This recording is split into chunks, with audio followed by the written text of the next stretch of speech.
Armando Baker here. It's Luke May. This is Tyler Hansbrough. University of North Carolina. Here's North Carolina. I just want to shout out my boy JBear_YT.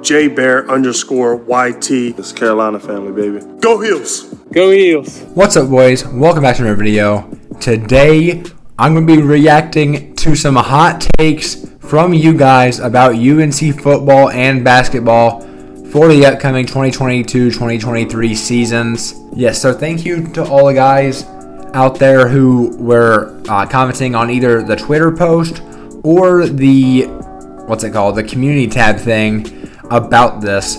So, and I thought I'd let you guys watch some UNC versus Duke Final Four highlights because I'm sure you guys would really enjoy that. So let's get right into it. The first hot take we're going to be looking at comes from Jeremy Rose on the YouTube post thing, and he said UNC football wins 9 games this year. Okay, so if you look at UNC's schedule, it's actually pretty favorable. And when you talk about a 9-win season, I know there was expectations for that kind of season last year, but it didn't happen. But looking at what we have this year, the talent that Mac Brown's been recruiting, it's definitely possible. Florida A&M and Georgia State are basically two you very expect to win those.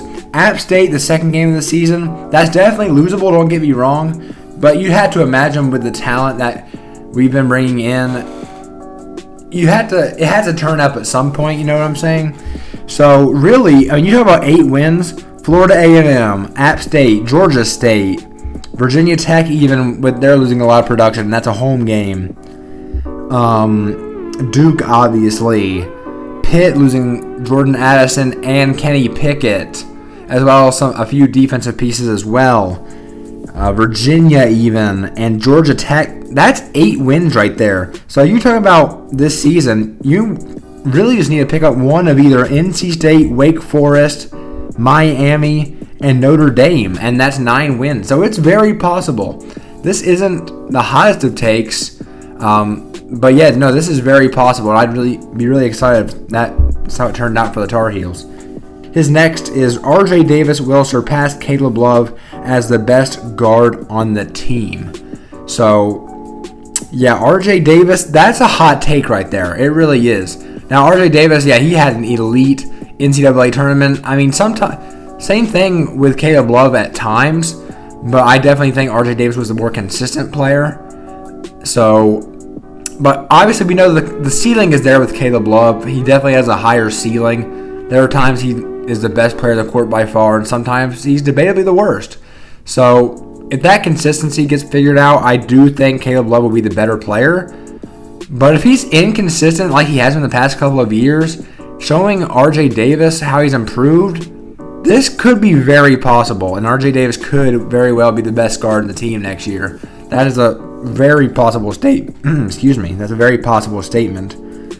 Now with the next comment, let's just go back to Cameron Rose on YouTube. He says UNC wins 9 games but will lose to NC State. That kind of goes back to where I was saying with the last thing about UNC's 9 wins. They only got to win one of the group of games there between UNC, excuse me. They've only got to win one of the games between NC State, Notre Dame, Miami, and Wake Forest. So, yeah, it's very possible. Next, we're going to go with Cameron Rose again. Sam Howell got rigged. He's the best quarterback. I assume he's talking about the the NFL draft, which I agree. 144 is just disrespectful. Also, by the way, I got a Sam Howell Commanders jersey coming in. I'm a Panthers fan, but gotta rep my boy Sam Howell. So that's gonna be here hopefully soon. So that'd be nice. But anyways, yes, Sam. In my opinion, he was the best quarterback in the draft. You can call me biased all you want, but I really do think he's gonna have a good career. He more than likely, barring injuries, obviously we don't want that to happen, but he probably won't play year 1. We'll see how he looks in preseason. I'm pretty excited for that. But yeah, Sam Howell, absolute stud. Next, the final one on the YouTube comment section is going to be from Fake. And he says UNC doesn't bring in a transfer, and Puff Johnson's Puff Johnson, emerges into a Brady Manic type. Now, I think that's also very possible. It's a lot of expectations for Puff this year, man. A lot of people, if we don't bring in a guy like a Pete Nance, who's kind of like the last transfer that UNC's probably going to target, so it's kind of him or bust at this point. But if we don't bring in him, Puff is more than likely going to be that starter next year. Obviously, that'll be worked out in the practices and stuff before the season. That's not guaranteed Puff's job. But comparing him to a guy like Brady Manic and having those expectations in his third year, he's only played very few minutes in Carolina during his career so far. I mean, this is a guy who averaged 2-point-something points per game last year, which, don't get me wrong, that's in very little playing time and with very little shot attempts. He's got the potential to be like his brother Cam, and that'd be incredible for this program. But I don't know that this year he'll be like a Brady Manic type. And he doesn't necessarily need to be, because as long as everyone takes a step up on this team, it's going to be a title contender no matter whether we bring in a transfer or not. So, yeah, that's a good take there from, Fake on YouTube. And the final thing we're going to look at in this episode is going to be from Kalen Pegg on Twitter. He says UNC will start the season 1-2. 1-2. So, and this was a response on something I posted on UNC football post. So, my goodness, UNC starting 1-2. If this happens, everybody should be fired. I mean, my goodness, that cannot be allowed. I mean, you talk about the first 3 games of the season. I assume he's talking about football. So, Florida A&M, App State, Georgia State. I mean, there's almost no way we go 1-2 there. We should debatably go 3-0, 2-1 at worst with a loss to App State, 2-1 at worst.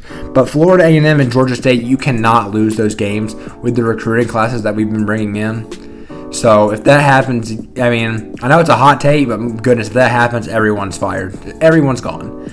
But guys, thank you guys so much for watching today's video. If you want to, go ahead in this comment section below and leave your UNC hot takes for the next time I do this, because I'm definitely planning on doing this again. So let me know what you think in the comments down below. Make sure to leave your hot takes. Please like, subscribe, turn on post notifications, do all of that YouTube stuff, and I will see you guys in the next one.